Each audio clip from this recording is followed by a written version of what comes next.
રાતે ધોકા પાડો છો ઊંઘવા દેતા નહીં કોમ પડે તર પાડે કોઈ હેજી વેજી ના મર ભજન ને તો ગાવા નહીં હોય પણ તમારે અડધી રાતનું બાર ભાઈને થોડા પૈસા જોતા હે કાળો ભાઈને મારી બેન છે પૈસા હે યાર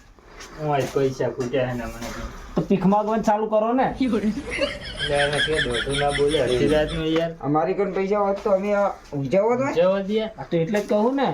જતારો વાટકો લઈને હવે કમાઈ દઉં એટલે દોઢો તો તમે વાટકો લઈને જતા રહો ને તાર ના અમારે એમ તો છે પડ્યા હે પણ આ તો થોડી જરૂર હતી તમારી જોડે વળી હોય તો લેતા આવું અમારા જોડે ચોથી હોય અડધી રાતના યાર પૈસા માંગવા અડધી રાત અમે પોણી વાળીને ઊંઝાવે ને તમે આવીને જગાડો રાતના તમે અમારા ઓલી વાયુ જમી માર ખવરે છે અડધી રાતની આ હું કિલો શું મારે આપણે એટલો માર છે એટલે ખબર પડશે હાડીલાની પોચશે આપણે મારવાની તમે